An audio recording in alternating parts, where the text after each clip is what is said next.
Salemi, as the vice chair, I'm going to hand everything over to you, and I will be leaving for now. You're ready welcome there? aboard. Thank you, Joe. Yeah, welcome. All right. And Joe, thank you for speaking with us this evening. My apologies, I didn't realize this meeting was at the same time. Thank you, Cliff. All right, so whenever you're ready, Joe, you already have, and whatever you're ready, I start the connection. Good evening, everybody. Thanks for being here. Thanks for giving me the opportunity to speak tonight to the Sierra Club Calusa group and other people who are zooming in. My name is Joseph Bonasia. I'm the Vice Chair and Southwest Florida Regional Director for the Florida Rights in Nature Network. And tonight I will be discussing several things. I'm going to give you a general overview of what Rights in Nature is all about. I'm going to be speaking about the historic lawsuit that has just started up in Orange County. I am going to talk about the petition drive to pass a statewide Right to Clean Water Rights of Nature Amendment. And I'm going to tell you that there are very concrete ways that you can help in our efforts, because we're going to need your help. And people want to help and take concrete action with things they care so much about. So I want to start with a great story. This is delivered by Oliver Houck, who was one of the principal co-authors of the Clean Water Act. He's a law professor, and he shares a story with his students. It was back in the 1960s. There was a French sailor. He was sailing down in New Zealand waters, some dangerous waters, but he thought he was out of harm's way, so he went down into his cabin to make himself a cup of tea. No sooner does he get down there, however, than he gets a great commotion from outside. He goes back up on deck and he finds that there's a group of dolphins. They are making a racket. They are slapping the water with their fins and their tails. They're making all sorts of agitated sounds. And as soon as they see that they have his attention, they submerge. They reemerge a moment or so later, swimming in a single line, and then all of a sudden at the bow of the boat, and all of a sudden they veer left. They submerge again. They come back, swim again in a straight line and veer left, and it finally dawns upon him that what they are doing is telling him he has to change course. He looks around, he notices that the wind has changed. He is indeed heading into dangerous waters. And as soon as he tacks, as soon as he changes course, the dolphins start celebrating, doing flips in the air. And all of them leave, except for two, who position themselves on either side of the boat and continue to pilot him for a while longer until he truly is in safe waters. Afterwards, Professor Houck asks his students, okay, let's hope it continues to work properly. This is Mineral King Valley in California. Back in the early 1970s, Disney wanted to build a resort here, a large resort. It was going to obviously disrupt a lot of the environment there. There were going to be roads built. Sierra Club took them to court. Actually, the developer more specifically was an outfit named Morton. This case went all the way up to the Supreme Court. In a 4-3 decision, Sierra Club lost. The majority opinion stated that Sierra Club did not have the legal standing to bring this lawsuit to court. They were not being directly injured and therefore had no rightful cause of action against Morton. Of course, Sierra Club was not interested, wasn't concerned about any injury to itself or to its members. It was very much concerned about the injury that this construction was going to do to this national forest area. It was around this time that a law professor named Christopher Stone, who happened to have passed away just within the last 2 weeks, wrote an article in a law journal called Should Trees Have Standing, in which he argued that, you know what, the natural environment should have a legal standing on its own to defend itself. Well, this article made its way into the hands of Justice William O. Douglas, And in his dissenting opinion, which is now rather famous, he agreed.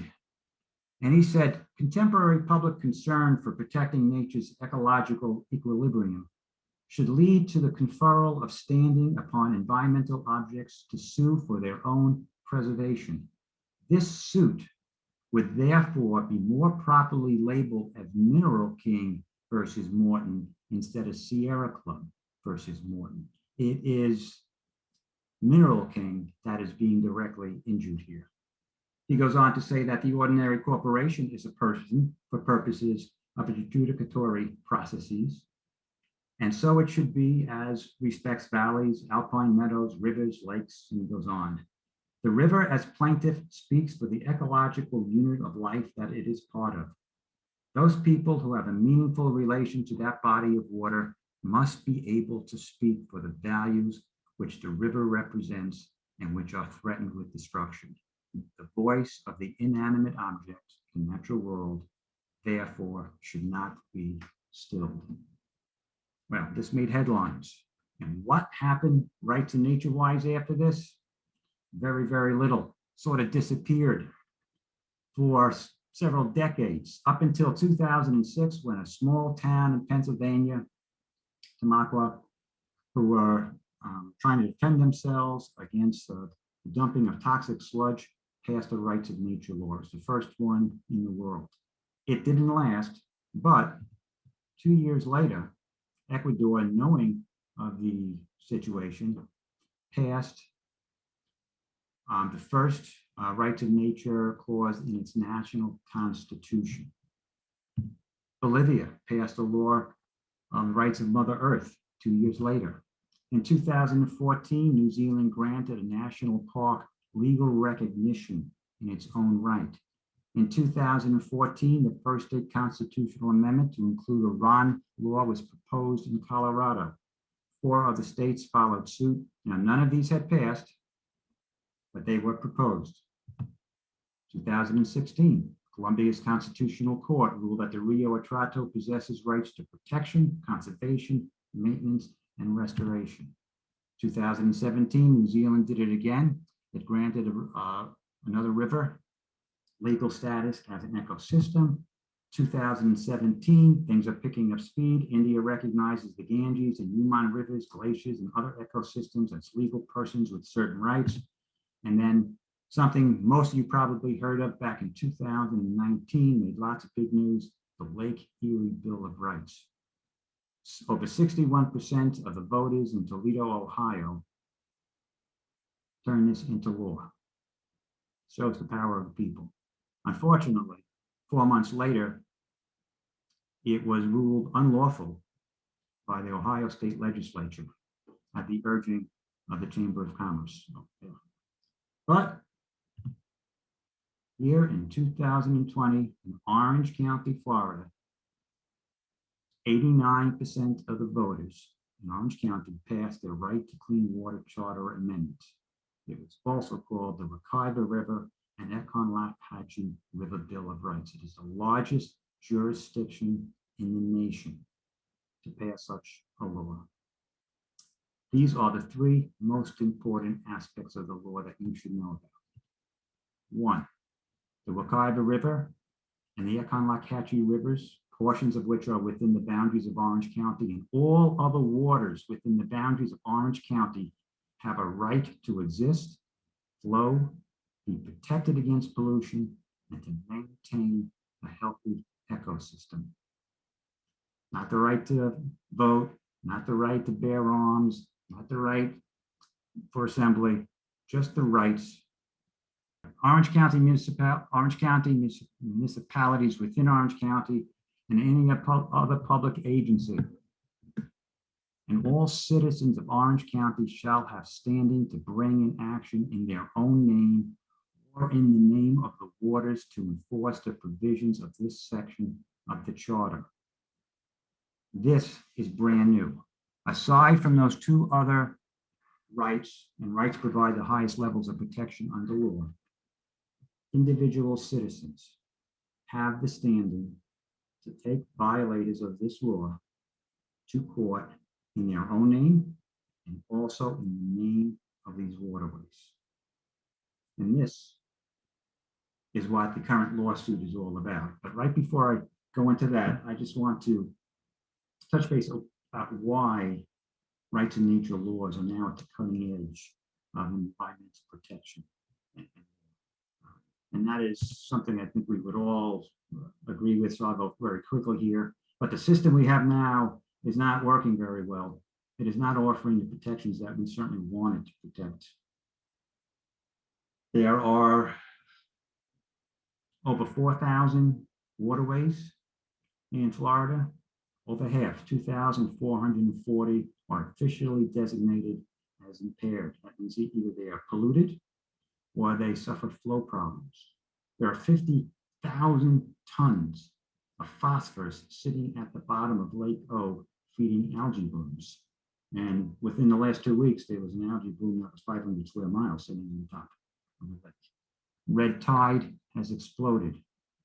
From 1878 to 1994, 116 years, there were 64 months of red tide. That's okay. Red tide is a natural phenomenon. But in the 27 or so years since, there have been over 184 months of red tide in Florida.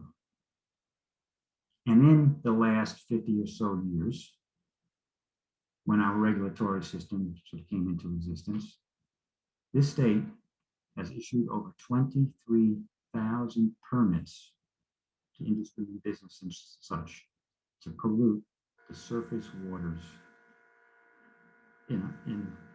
throughout the state. It isn't working. You don't necessarily have to believe me, but I trust that you will believe just this man, John Casani, certainly one of the most trusted environmental voices down in Southwest Florida. After the Orange County amendment was passed, John wrote this op-ed in which he said that the ballot question linked to the rights of nature movement is a clear indictment of Florida policymakers that don't have the political will to prevent further decline of state waters. Political maneuverings, influenced by special interests that benefit from rapid growth, continue to plague Florida with ineffectual policies on water. It is very, very hard for the average Floridian and the average American to have a great deal of faith in the system and in government agencies that are meant to regulate the industries that end up polluting our ecosystems. Again, I want to go back to what Justice Douglas said. The pressures on agencies for favorable action one way or the other are enormous. The federal agencies of which I speak are not venal or corrupt, but they are notoriously under the control of powerful interests who manipulate them through advisory committees or friendly working relations, or who have that natural affinity with the agency, which in time develops between the regulator and the regulated. We cannot have faith that those agencies that are meant to regulate industries are going to do it. So, the system isn't working. I know you feel that because you spend a lot of time going to public hearings and voicing your opinion, and you go online and you write letters. We all do this. We've done what the system wants us to do, and so often we come up empty-handed. This is a big part of the problem, but there actually is a deeper problem, and I think many of you will be able to appreciate that. And that has to do with what obviously is a profoundly unhealthy relationship that we have with the natural world. We operate under a cultural paradigm in which we, human beings, think that we are separate from and superior to the natural world. That it really is little more than a bank of resources for us to satisfy our wants, our whims, to fuel our economy. But at college, it teaches, and certainly the indigenous cultures, peoples, they have taught us that everything is connected. Here's a cool little tidbit that I read recently from a Michael Pollan book, maybe you read it, called Cooked. Microbiologists have recently discovered that 9 out of every 10 cells in our body don't belong to us. They belong to microbiota inside us. And 99% of the DNA that we carry isn't ours, it's theirs. We are basically walking superorganisms, communities of co-evolved and independent species. Well, the natural world is as we are. Everything is connected. I'm going to skip this for a moment, and I want to head to one of the most famous environmental statements ever made and one of the most famous environmental documents ever written, and that is from the Land Ethic by Aldo Leopold. He says, all ethics rest upon a single premise, that the individual is a member of a community of interdependent parts. The land ethic simply enlarges the boundaries of the community. It changes the role of Homo sapiens from conqueror of the land community to plain member and citizen of it. The course of civilization pretty much has been an ever-expanding understanding of what community is. Long ago, it was kind of a very limited, white men with property, and then white men, and Black Americans, and then women. Always a increasingly broader understanding of what community is. Although Leopold is saying, hey, we're part of the broader community, and we have to recognize that. And this is such a great quote. Well, as I have to go back to this, I'm going to make an analogy over here, and that is to the women's rights movement.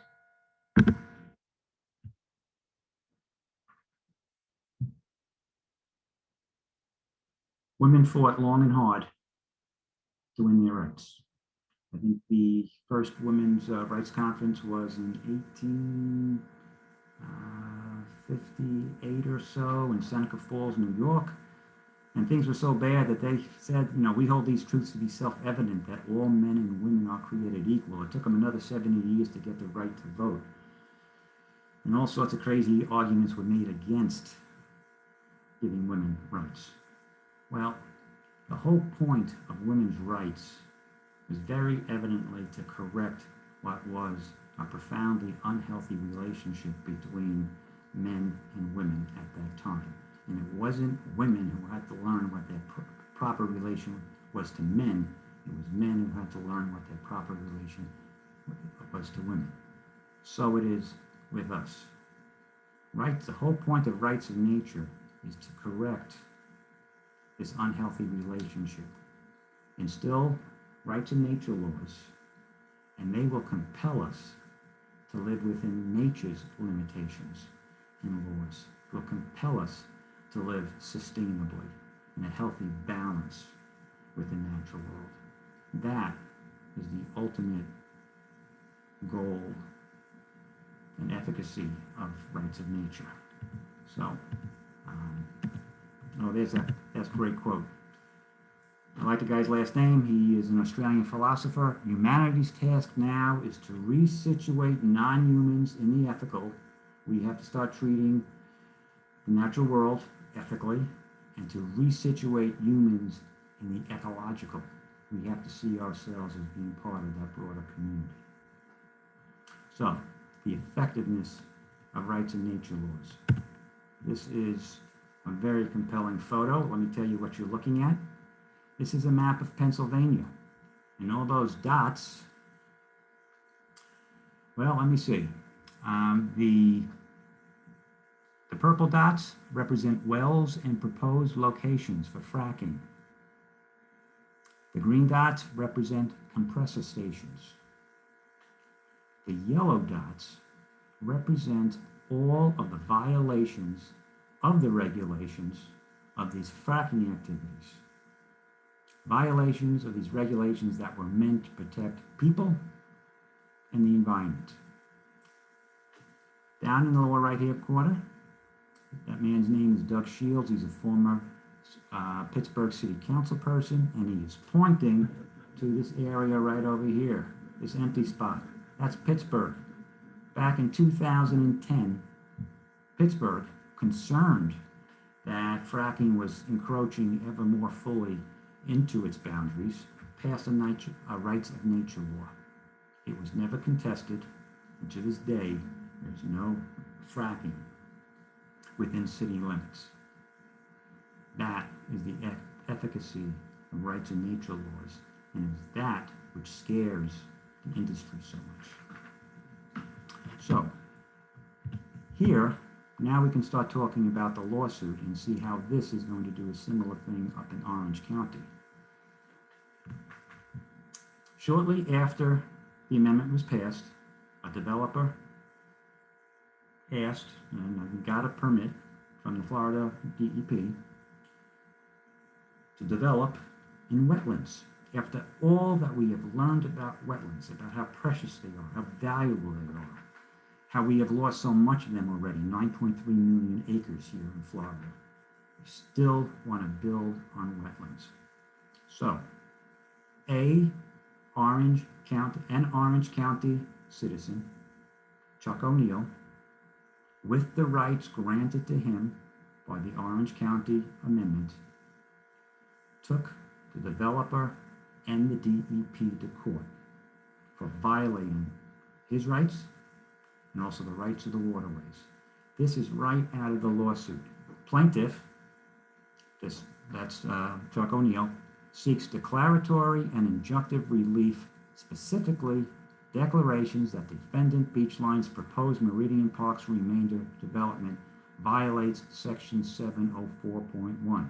That's the Rights of Nature, Rights to Clean Water Amendment of the Orange County Charter, and further to enjoin defendant Valenstein from issuing wetlands dredge and fill permits to the defendant for development under Section 404 of the Federal Clean Water Act. Several things are being asked for here. Two things. A declaratory statement in which the judge is going to say, hey, this citizen and these waterways have these rights. They have been lawfully granted these rights by the citizens of the county. And number two, it is asking for injunctive relief. Basically what that means is they want the judge to order all progress on this development to stop right then and there. Do not let them proceed. Do not let any damage occur while the court listens to the case. Plaintiff further seeks a declaration that defendant Valenstein be required to apply Orange County Charter Section 704.1, again, the new amendment, before issuing any wetlands dredge and fill permits under Section 404 for any proposed development in Orange County. I know everybody on this phone call is super concerned when wetlands permitting went from the EPA to the Florida DEP. Well, this law is a tool to use against that, because 89% of the people in Orange County have granted themselves this right to speak on behalf of their waterways. This is how the law is being used up there, and could be used elsewhere if different governments down here in Florida pass them. So, between what I just told you now and what I told you about Pittsburgh, I think you can appreciate. Oh, by the way, the Orlando Business Journal said that this is going to have a huge impact on development here in Florida. And as soon as this lawsuit went public, you could just feel the reverberations going throughout the industry in the state. So based on Pittsburgh, based on what I just told you, and based on the fact that rights of nature is just picking up steam around the world, and also there are many other communities in the United States who are pursuing rights of nature laws, you can understand why state legislatures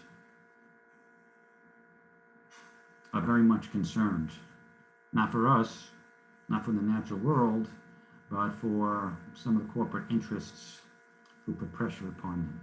And that is why, back in 2020, in the Clean Waterways Act, that enormous 111-page bill they snuck in one little paragraph. And this is the state preemption of rights of nature in Florida.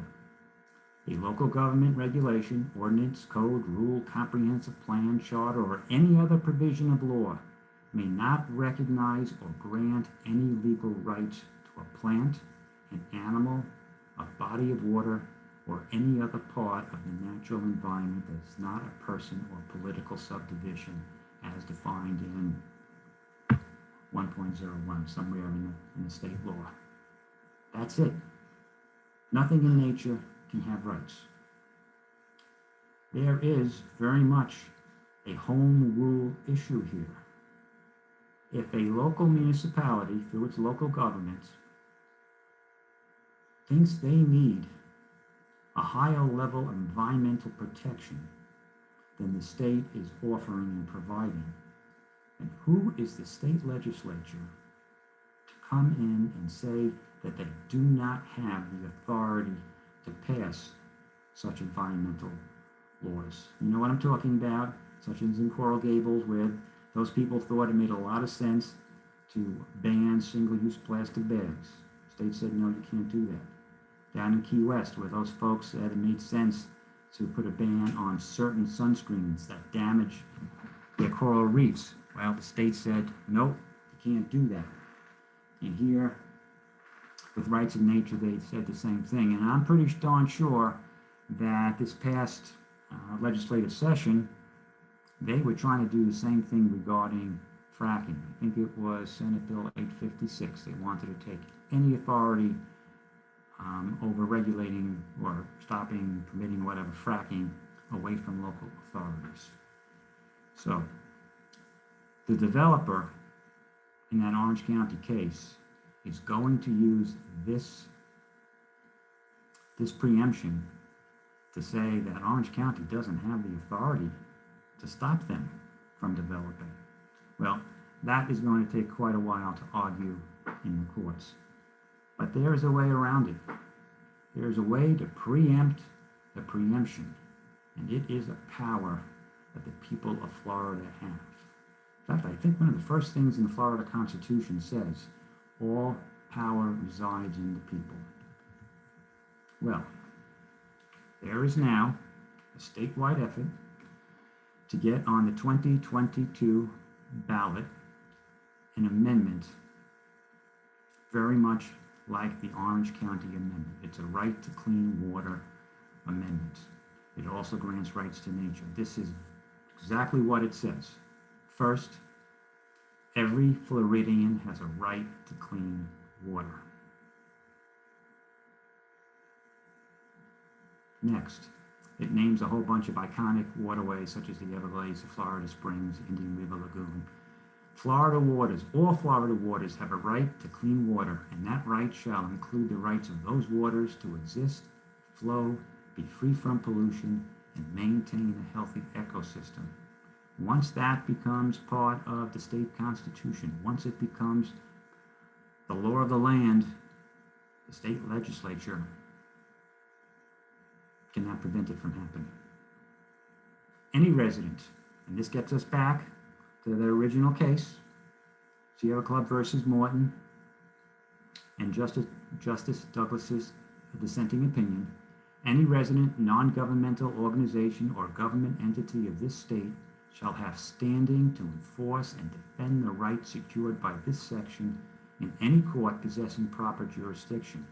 And waters may enforce and defend the rights secured by this section through action brought by any resident, non-governmental organization, or government entity of this state pursuant to C, in any court possessing proper jurisdiction, in the name of the waters as the real party in the interest. I don't know that I have the lawsuit in front of me. Yes, in the lawsuit, some of the waterways in Orange County are identified as the plaintiff. It is going back to what Justice Douglas said. This really should be not Morton against Sierra Club, but Morton against the ecosystem over there, the valley.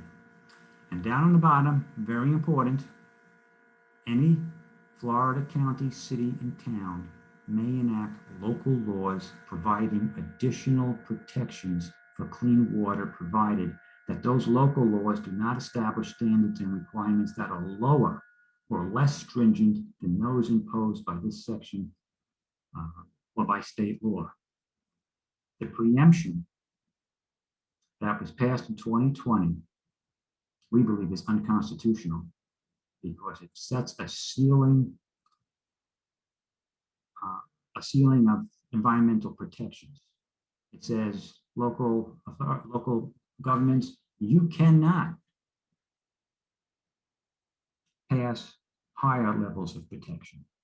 The state has a very much compelling interest to pass baseline interests and protections, but it cannot tell local governments that they cannot pass higher ones if that's what they deem is necessary. Again, we're back to that home rule issue. But where the state wants to limit what local governments can do, this amendment makes it clear that local governments can set even higher standards. How would you do that with a law like this? Well, there are other rights of nature laws that go further. They say waterways have the right to regenerate. That's still a different level. And they may have higher levels of definition of what pollution is. The one in Orange County is tied to the state's definition of what pollution is. It wasn't what we were crazy about, but in order to make it happen, that's what is settled upon. So this is a game-changing amendment. It will allow citizens to once again sort of take control, I wouldn't say once again, to take control of situations that get out of hand. When the regulatory system doesn't work, and sometimes it does, but when it doesn't, this is an extra tool, a legal tool for citizens and local governments to use when necessary. So we need 900,000 petitions signed by the end of November, giving us time to also have them qualified. Officially, the last date is January 31st, I believe. But I also want you to know there are 4 other amendments being proposed. And I'll just go over these real quickly. It's the Florida Iconic Species Protection, and I'm sorry if this is kind of small for you to see, but I wanted to give you the exact language. The ballot summary: this law enhances protection for the Florida black bear, the Florida panther, the manatee, the key deer, and other iconic species by banning recreational and commercial hunting for those species, providing a private right of action and standing for Florida citizens to preserve Florida's iconic species and their habitat, protecting the biodiversity of the state, and conserving the state's symbolic natural and cultural heritage. Next one, captive wildlife hunting ban. We have captive wildlife farms, ranches, call them what you will, here in Florida. I was shocked to learn that there are about 200 of them. Well, this amendment would prohibit captive wildlife hunting in the state of Florida to prevent animal cruelty, preserve and protect Florida native lands, limit disease transmission, protect the public health of Florida citizens, and preserve and protect wildlife species. You can go online, I'll tell you that shortly, and you can get the full text and understand it more fully. Next, Florida Wetlands Protection Amendment. Enhances protection for Florida wetlands, both naturally occurring and man-made, by prohibiting the draining, dredging, filling, or other degradation of Florida wetlands, thereby preventing harmful effects such actions have on ecosystems of wetlands, native wildlife, and the environmental health of Floridans. No draining, no dredging, no filling. And the other one, the Florida Toll Road Expansion Ban.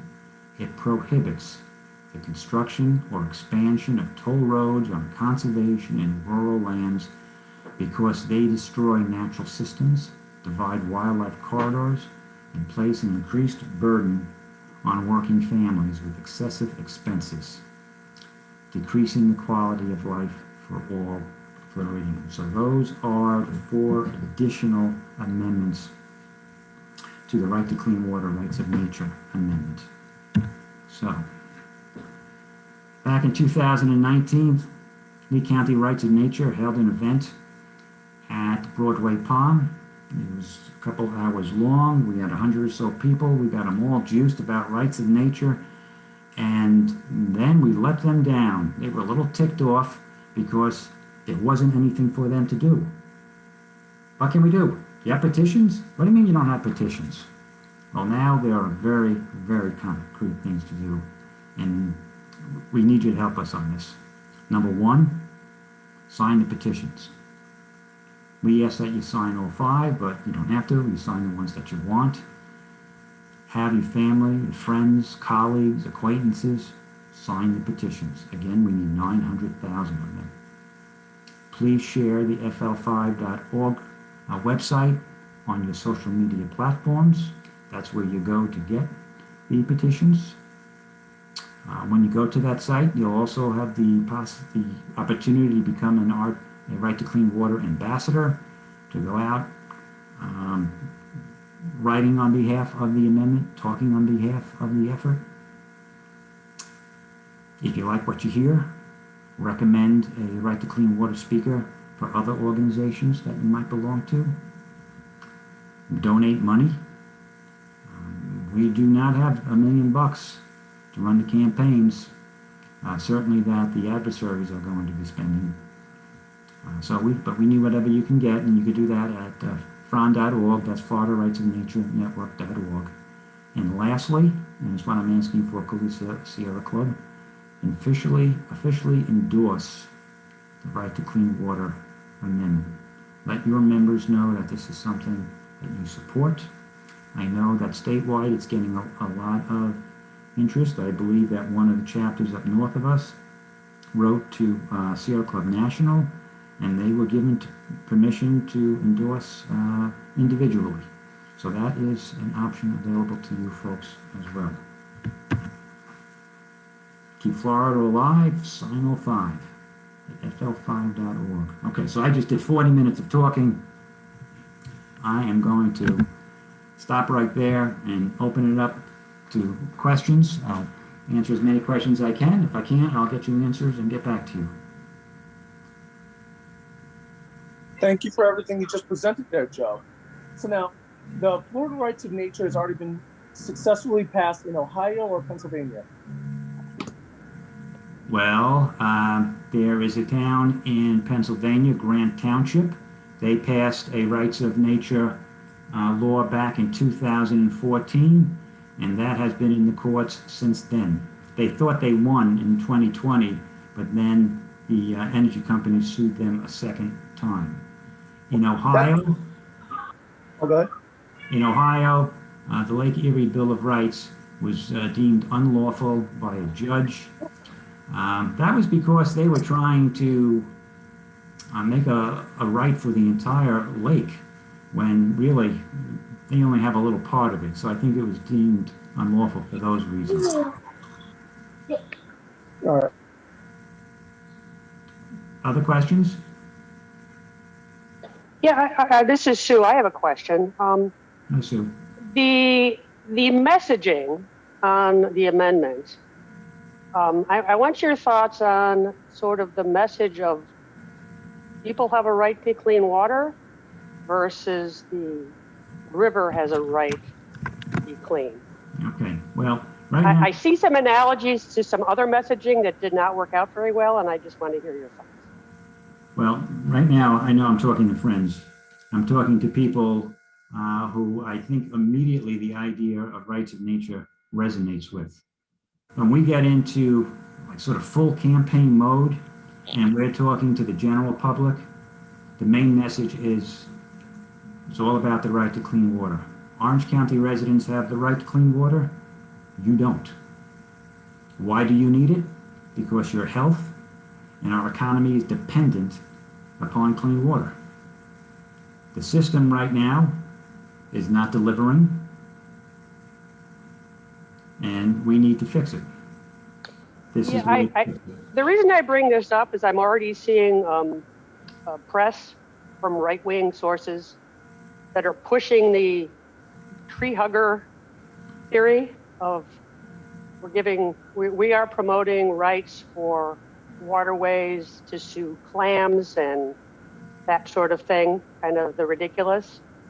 And to me personally, it's analogous to defund the police, where the concept is valid, but the wording is controversial.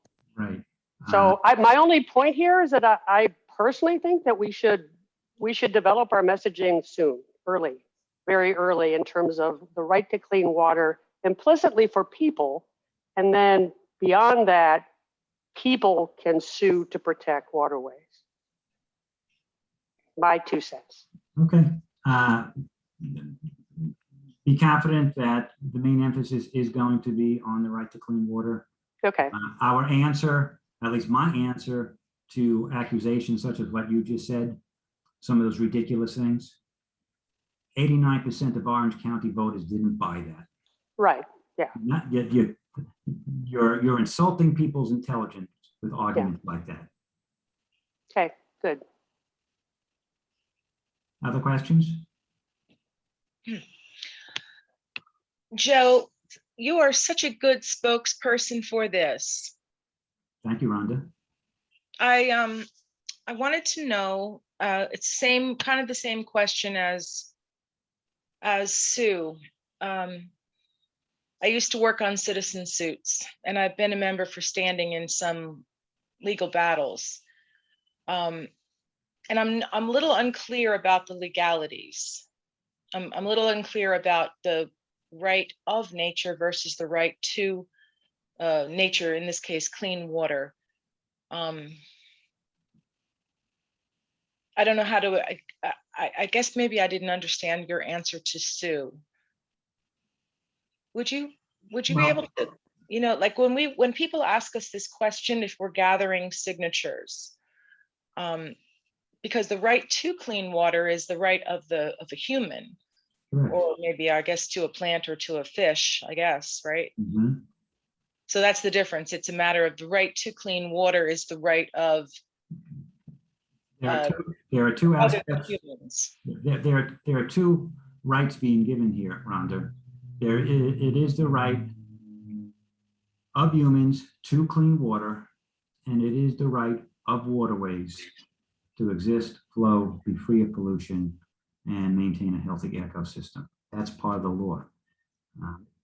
It is very hard to give humans clean water if waterways don't have rights. That's just a political reality. And I know people get sort of tied up with the idea of nature having rights, but corporations have rights. They've had them since the 1880s. Ships at sea have rights. And the political reality is that if nature doesn't have rights, it cannot be adequately protected. And it is not being adequately protected against corporations that do. I didn't share it with you, but there was a study that was done by researchers at Princeton University and Northwestern University. They studied all the laws from, 1984 to 2001 or 2001 to 2014 or so. And what they found out was that the vast majority of laws lean towards the benefit of business interests and corporations and decidedly away from the interests of the general public and, of course, the natural world. This is the political reality. If it were working the way it should be working, then we probably wouldn't have this conversation about giving nature rights. And arguments were made, same thing, ridiculous arguments were made against giving women the right to vote. I did some looking up on this. It was absolutely crazy. Give a woman the right to vote, it's going to emasculate men and masculinize women. It will ruin the harmony of the family. It was going to harm their reproductive systems. It was going to raise taxes, and of course, it was going to give rise to socialism. Oh, wait a minute. Women's menstrual cycles made them mentally unfit to cast reasonable votes. All sorts of stuff. I saw earlier that sometimes women be considered fringe and radical. This falls right in line with the other great rights movements. It really does, at least in my opinion. But again, when we are out there promoting, when we have signs on billboards and signs on lawns, it's all about the right to clean water. One of the reasons Orange County passed so overwhelmingly is because it was simple. You read the amendment, and who's going to argue against clean water?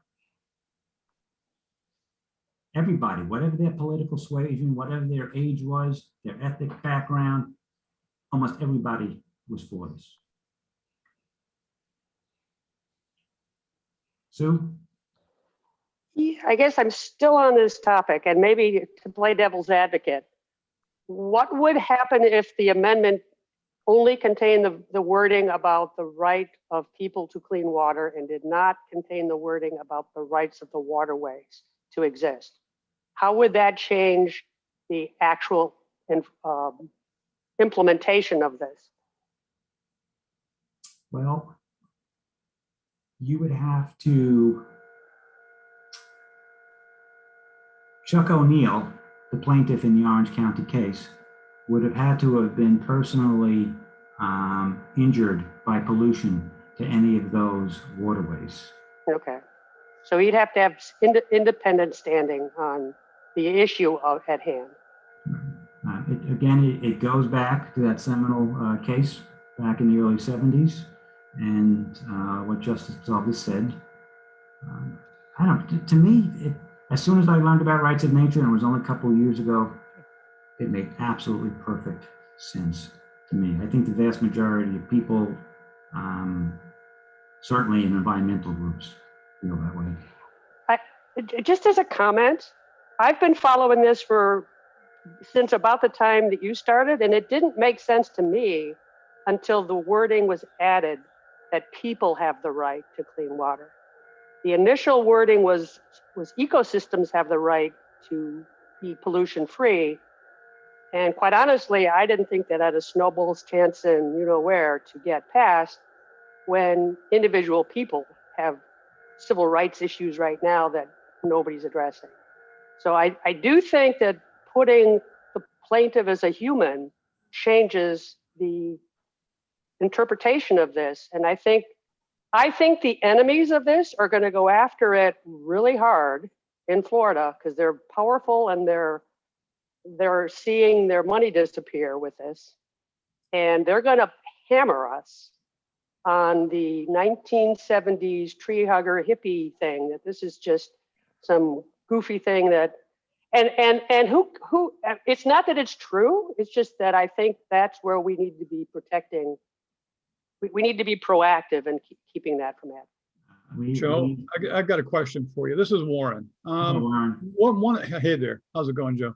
One of the things that I think maybe could be relied on, just recently there was a law that was passed, and the law was the right to farm, that people cannot stop a farmer from farming just by filing a lawsuit, that a farmer has the right to farm.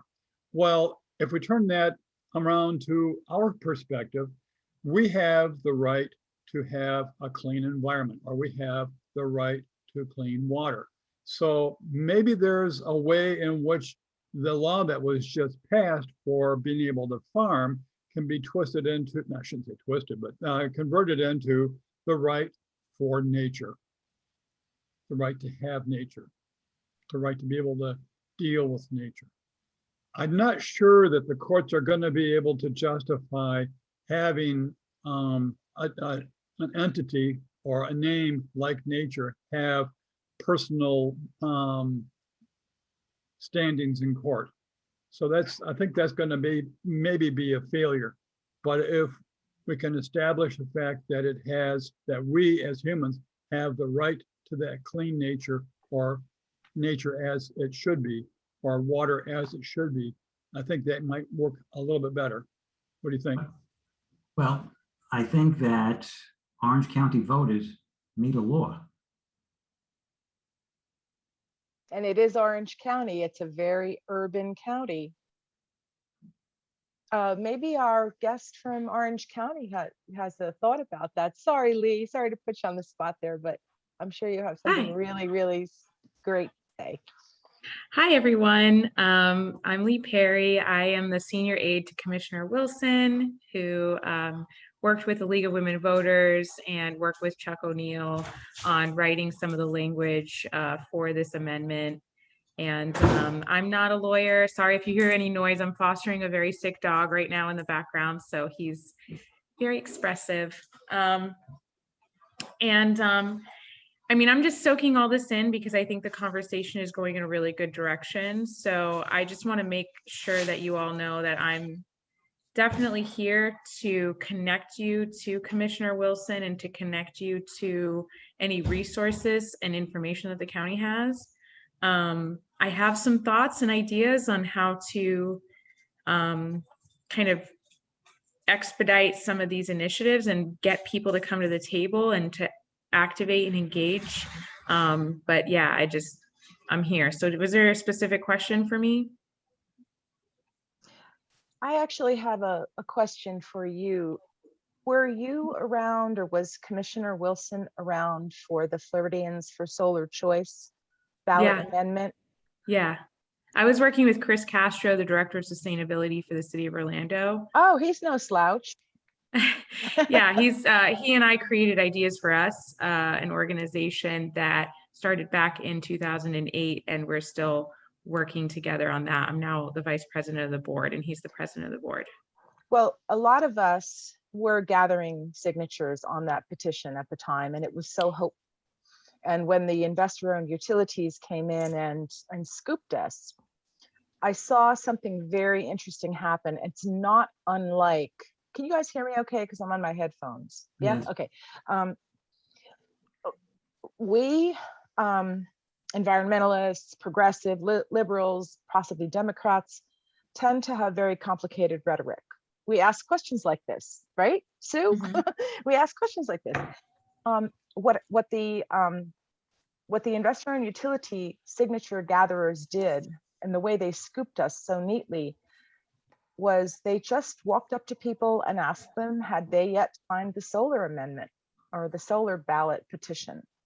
And of course, people had already heard about it and they were familiar, and they said, oh no, let me sign that.